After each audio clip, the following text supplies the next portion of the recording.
hari cari duit, cari orang sebanyak-banyaknya untuk menegakkan program negara. Kami tidak dididik untuk beragama. Kami dididik menjadi negarawan. Bagaimana negara Islam harus tegak di Indonesia. Jadi kita harus totalitas dalam berjuang. Aplikasi surat inna sholati wa nusuki wa mahyaya wa mamati lillahi rabbil alamin. Salatku, matiku semua milik Allah. Allah itu adalah pimpinan kita, wakil Allah di muka bumi. Sami'na wa ta'na, saya mendengar dan saya taat. Tidak ada istilah bertanya atau menolak. Apa yang disampaikan oleh pimpinan ya harus ditaati sepenuhnya. Mas, Anda tidak pernah merasa bersalah dengan semua itu? Di masa itu, saya bertanya untuk menggambarkan situasi pada saat itu Anda dan orang-orang yang Anda rekrut itu melakukan kejahatan itu tidak pernah merasa bersalah ya? Saat itu tidak merasa bersalah karena yang kita lakukan ini adalah kondisi perang. Dalam kondisi perang ya termasuk hari ini dalam kondisi jahiliyah kita boleh melaksanakan amalia-amalia termasuk fa'i tadi, harta rampasan perang. Karena setiap hari kita selalu dijejeli dengan ayat-ayat. Termasuk kita harus setiap saat harus merekrut orang sebanyak-banyaknya, cari dana sebanyak-banyaknya. Dan target kita bukan hanya Muslim. Nasrani, Hindu, Buddha kita menjadi target. Kenapa? Kita bicara tentang wawasan kebangsaan. Bahwa negara ini hari ini tidak konsep hukum Tuhan. Undang-undangnya KUHP, peninggalan penjajah Belanda. Namanya undang-undang penjajah nggak akan pro dengan masyarakat. Seberapa bagus organisasi Anda sebenarnya di masa itu ya? Bagusnya menurut saya karena di sini militan. Dan militansi itu terbangun karena kita punya lawan. Lawannya siapa? Negara. Okay. Jadi untuk meruntuhkan sebuah negara nggak bisa lewat ADART, ormas misalnya. Walaupun mereka faktanya di lapangan menggunakan ormas. Jadi negara harus lawan negara. Sistem lawan dengan sistem. Makanya mereka katakan sistem yang tepat adalah negara Islam atau khilafah Islam. Bagaimana kemudian Anda menerjemahkan seluruh perintah-perintah para pimpinan Anda itu dengan sebuah tindakan yang sejak dari awal Anda kecil itu kan bertentangan dengan etika-etika ketimuran kita, keluarga. Saya sampai sekarang itu masih bingung sebenarnya.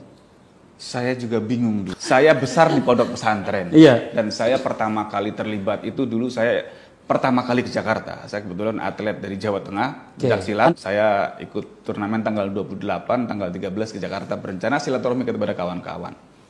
Dari silaturahmi itulah ternyata saya kalah dalam argumentasi. Ya, akhirnya memutuskan untuk bergabung dengan mereka. Dan saya akui memang banyak sekali hal-hal yang tidak ada di pesantren dan sekolah saya temukan di sana. Mereka mengkaji ayat-ayat. Dan pas dengan kondisi hari ini. Misalnya mereka menggunakan konsep RMU kalau di namanya, rububiyah, mulkiyah, uluhiyah. Karena ayat kita bahwa kita harus masuk ke dalam Islam secara kafah. Nggak boleh separuh-separuh, ibarat pohon mangga. Akarnya mangga, batangnya mangga, buahnya pasti mangga. Jadi masuklah ke dalam Islam secara kafah. Umat Islam tinggal di negara Islam menggunakan hukum Islam. Nggak bisa pakai hukum jahiliyah. Hukumnya KUHP, Pancasila. Nanti ada pertanyaan, bagus mana ciptaan manusia dengan ciptaan Allah? Bagus ciptaan Allah. Bagus mana Quran dengan Pancasila? Jomplang pasti kan. Bagus mana negara Islam dengan negara kafir? Kita dijelaskan dan selalu menggunakan dijuluki dengan ayat. Kita dibuat benci dengan Pancasila sedemikian rupa. Dilandasi dengan ayat. Misalnya, di Al-Quran ada surat Al-Baqarah yang artinya sapi betina.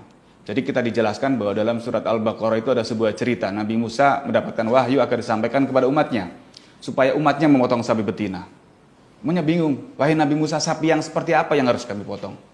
Yang warnanya kuning, tidak tua dan tidak muda, belum memajak tanah dan sedap dipandang mata. Yang dijadikan sumber dari segala sumber yang undang-undangnya melawan hukum Allah. Nanti tanya, umat Islam untuk memutuskan perkara, sumber dari segala sumber hukum apa? Quran. Di Indonesia, kalau kita melakukan kesalahan, sumber dari segala sumber hukum yang memutuskan perkara, Pancasila, Undang-Undang Dasar 45. Berarti kamu masih punya dua sumber, coba ucap syahadatmu. Tidak ada Tuhan selain Allah, tidak ada hukum selain hukum Allah. Kamu masih punya dua sumber hukum, kamu masih bermain-main syahadatmu dengan Allah. Kamu harus bersyahadat pulang. Memang kalau orang setengah-setengah lewat barang itu ya. Lewat barang itu. Dan perekrutannya pengkondisian, satu korban 5 perekrut ketika zaman saya. Korbannya laki-laki yang merekrut 5 perempuan cantik yang hobinya sama dengan korban. Hobinya misalnya suka fotografi. Kita siapkan 5 orang yang suka fotografi dan rekrutnya tidak di masjid, tidak di musola. Di tempat-tempat umum, di kafe, di food court, di taman yang orang tidak curiga. Dan mereka sugestinya dibangun menggunakan pengkondisian misalnya begini. Satu korban ini kan jual kucing Anggora di pasar misalnya. Ketemu dengan 5 orang yang pengen beli nggak punya dana. Disetting bahwa ini adalah anjing. Orang pertama bertanya, anjingnya bagus ya? Bukan, ini kucing. Orang kedua bertanya lagi, berapa harga anjingnya? Bukan, ini kucing. Sampai kelima mengatakan ini adalah anjing. Akhirnya yang punya kucing ragu, jangan-jangan ini anjing. Karena semua orang mengatakan ini adalah anjing. Sistem cuci otaknya sampai Dan di sebegitu sana ya? bukan binatang, ini kitab suci. Kamu melawan kitab suci, kamu berarti orang kafir. Kamu melawan Islam, kamu anti-Islam dan lain sebagainya. Jadi anak-anak yang gak kritis seperti saya dulu, iya ya ternyata selama ini kita sudah menduakan Allah. Jadi iman kita ternyata belum sah. Kita harus bersyahadat ulang. Lalu apakah sudah cukup dengan iman, dengan keimanan sudah beribadah akan dijamin masuk surga? Tidak. Tadi masuklah ke dalam Islam secara kafah. Jadi akarnya iman, batangnya amal, buahnya pahala. Tidak seperti di RI.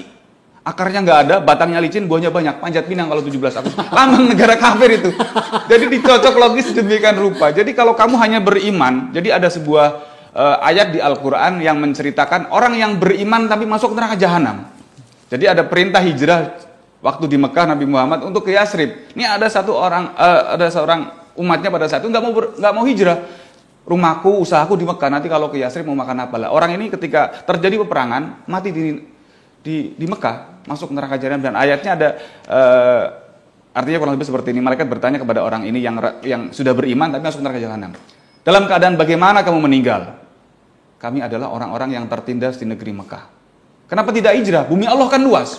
Dan orang-orang ini adalah tempatnya neraka jahanam. Dan jahanam adalah seburuk-buruknya tempat kembali. Kita ditakut-takuti dengan ayat.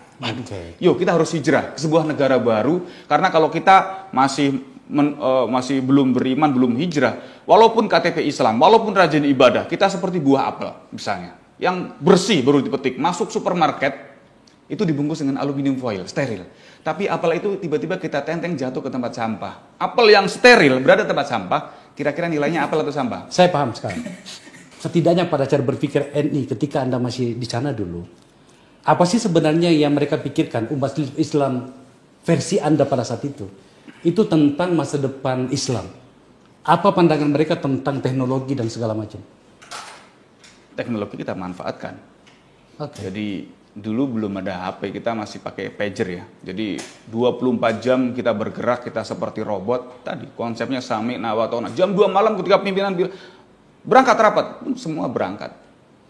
Jadi kita seperti robot yang bisa diperintah kapan saja untuk pimpinan. Seperti peternakan ya? Ya, ini peternak dan menurut saya ini lebih jahat. Ini tragedi kemanusiaan kalau atas nama agama. Bagaimana semangat anak-anak muda yang ingin belajar agama, ketemu dengan guru yang salah, akhirnya jihadnya jihad yang salah.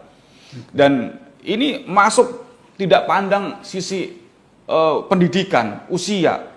Sekarang radikalisme ini yang bencian kepada ditanamkan dari usia dini, usia PAUD, lewat sekolah-sekolah. Pernah dengar lagu Tepuk Anak Soleh? Islam yes, kafir no. Ini banyak diterjemahkan, anak-anak ini nggak mau bergaul dengan temannya yang agamanya beda.